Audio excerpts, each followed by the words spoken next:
Good morning class. Last week हम लोगों ने हिमालय की बेटियां चैप्टर नंबर 3 बसंत का पढ़ाया था मैंने और समझाया था आपको, और मैंने कहा था कि आप लोगों को अपना बुक से ये चैप्टर रीड करना है ना। तो आज जो है आपको इसके शब्दार्थ और प्रश्नोत्तर मैं दोनों ही आपको बता रही हूँ। तो ये आप लोग देख लीजिए यहाँ पे।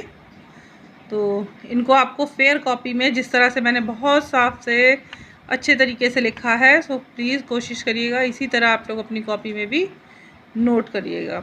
सबसे पहला है सम्राट, माने होता है सभ्य। प्रतीत माने दिखाई देना। लहर, धारा, धारा माने लहर। विशाल बहुत बड़ा। भाव भंगी, भंगी यानी कि हाव भाव, यानी कि जो हम लोग एक्टिविटी या जो हम अपने चेहरे का हाव भाव देते हैं वो। अटकना, अटकना माने रुक जाना। कौतूहल, कौतूहल माने जिज्ञासा। विराट विशाल। अधिकाय यानी माने पहाड़ के ऊपर की समतल भूमि, यानी कि पहाड़ जो होता है जब आप बिल्कुल टॉप पे पहुंच जाएंगे तो वहाँ पे एक सीधी मैदान, समतल यानी कि एक सार, कहीं पे गड्ढा या तालाब इस तरह का कुछ ना हो, समतल एक सी हो जब भूमि। उपकाय यानी कि घाटी। सरसब्ज यानी कि हरा भरा। प्रवाहित यानी कि बहाना। लुभाना यानी आकर्षक, झिझक, संकोच। सचेतन यानी जीवित।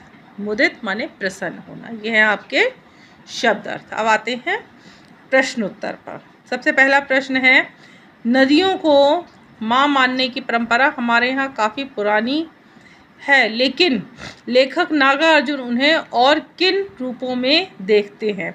जो कि मैंने आपको बताया था कि जो इस पाठ के जो लेखक हैं, यानी जिन्होंने ये पाठ लिखा है, उन्होंने नदियों को एक ही रूप, यानी कि हम लोग नदियों को माँ मानते हैं, जैसे कि गंगा माता, जैसे कि यमुना माता, भागीरथी माता, मतलब इनको देवी मानते हैं। एक पूजनीय हैं ये नदियाँ हम लोगों के, हमारे हिंदू समाज में।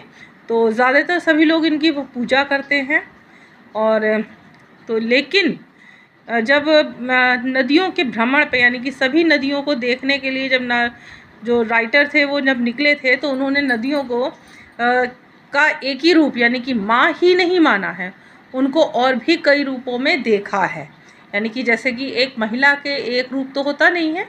आपके सामने आपकी मम्मी हैं, आपकी बहन हैं, उससे पहले आपकी मम्मी आप बेटी भी रही हैं किसी की, वो किसी की बहन भी थी, है ना। तो इसी तरह किसी की प्रेमिका हैं। तो उन्होंने जो कवि हैं, लेखक हैं, उन्होंने भी नदियों को एक ही रूप में ना देखकर उन्हें कई रूपों में देखा है। तो आंसर होगा, नदियों को माँ मानने की परंपरा हमारे यहाँ काफ़ी पुरानी है, लेकिन लेखक नागार्जुन उन्हें बेटी, बहन, प्रेयसी, प्रेयसी माने होता है प्रेमिका, और माता के रूपों में देखते हैं। यानी कि नदी को, सिर्फ नदियों को जो कि हम लोग सिर्फ माँ के रूप में मानते हैं, तो लेखक ने यहाँ पे उनको सिर्फ और सिर्फ माता के रूप में ना देखकर उन्होंने इन रूपों में भी उनको देखा है। क्योंकि जिस तरह से एक महिला के, एक स्त्री के एक नहीं अनेक रूप होते हैं, वही एक स्त्री जब वो इस दुनिया में जन्म लेती है तो वो एक बेटी भी होती है, वो किसी की बहन भी होती है, फिर वो किसी की पत्नी बनती है, और किसी की प्रेमिका बनती है, फिर वो किसी की माँ बनती है। तो ये रूपों में उन्होंने उसी तरह नदियों को भी एक महिला के रूप में ही देखा है, और उसके कई रूपों में उसको जो है देखा है। अब आते हैं सेकंड क्वेश्चन। सेकंड क्वेश्चन है, सिंधु और ब्रह्मपुत्र की क्या विशेषता बताई गई हैं। तो आंसर है, सिंधु और ब्रह्मपुत्र हिमालय से निकली हुई नदियां हैं, और अन्य छोटी बड़ी नदियां इन्हीं नदियों से निकलती हैं। यानी कि ये सिंधु और ब्रह्मपुत्र, ये जो दो नदियां हैं, ये बहुत बड़ी नदियां हैं, और ये जो है हिमालय से निकलती हैं। जो हिमालय से मैंने आपको चैप्टर के बीच में बताया था, जो हिमालय से जो बर्फ़ पिघलती है और वो जब बर्फ़ पिघल के इकट्ठी होती है और बहना शुरू करती है तो वो एक नदी का रूप ले लेती है, और वो वहाँ से बहती हुई जब आती है समतल मैदानों में आती है तो वो कई नदियों के रूप में तब्दील हो जाती है। यानी कि कई रास्तों, जैसे उसके कई रास्ते बन जाते हैं, वो जिस रास्ते पे निकलती है वो वहाँ पे उसी रास्ते से उसको उसी नाम से बुलाया जाता है। अगर ब्रह्मपुत्र जो है गंगा की तरफ मुड़ जाती है तो वो गंगा नदी कहलाती है। यमुना की तरफ मुड़ जाएगी, यमुना के पानी में मिक्स हो जाएगी तो वो यमुना की नदी कहलाएगी। सरयू पर जाएगी तो सरयू नदी कहलाएगी। उसी तरह जो ये सिंधु और ब्रह्मपुत्र नदियाँ हैं ये हिमालय से निकली हुई नदियाँ हैं, और ये इन्हीं में से अन्य छोटी बड़ी नदियाँ निकलती हैं, अंततः महानादों के रूप में समुद्र में जाकर मिल जाती हैं। ये जितनी भी नदियाँ हैं, चाहे तो वो यमुना हो, सरयू हो, ब्रह्मपुत्र हो, सिंधु हो, हाँ, और झेलम हो, या जो है कोसी हो, कोई भी नदी हो, ये सारी नदियाँ एक साथ मिलकर ये जब मिलती हैं तो जाके सीधी सब समुद्र में जाकर इकट्ठी मिल जाती हैं। इनका सबका वहीं जाके मिलन होता है। अब आते हैं थर्ड क्वेश्चन पे।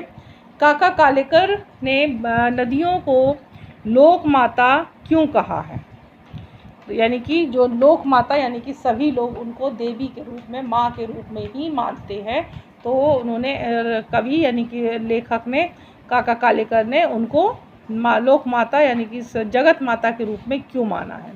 भारतीय संस्कृति में नदियों को माँ मानने की परंपरा रही है, इसलिए काका कालेकर ने नदियों को लोक माता कहा है।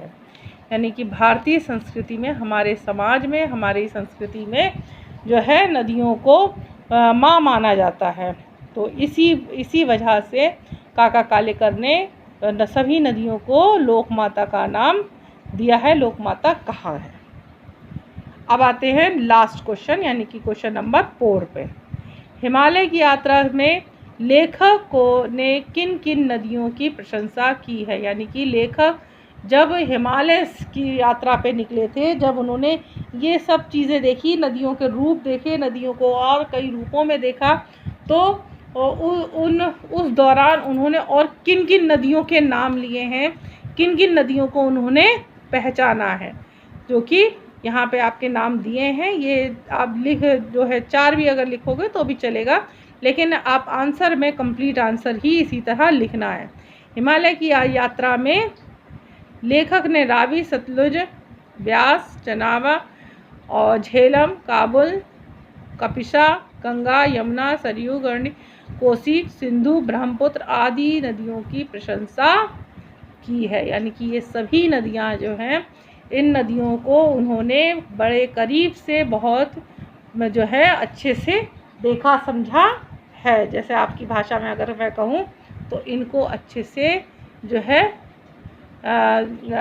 बहुत बढ़िया तरीके से, जैसे किसी भी सब्जेक्ट को जब आप समझते हो, नॉर्मली समझते हो तो चीज़ नॉर्मल समझ में आती है, लेकिन आप जब उसके उदाहरण उसको अच्छे से समझा दिया जाता है तो आपको वही चीज़ बहुत अच्छे से समझ में आ जाती है। तो उसी तरह लेखक ने भी जो यात्रा यानी कि हिमालय की तरफ यात्रा में गए थे, तब उन्होंने इन सभी नदियों से उनका परिचय बखूबी हुआ, और इन्हीं सभी नदियों को उन्होंने जो है बहुत अच्छे से समझा है।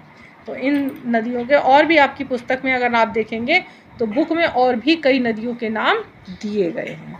तो ये थे आपके चैप्टर नंबर 3 के क्वेश्चन आंसर और शब्द अर्थ, जिनको कि आपको कॉपी में लिखना है।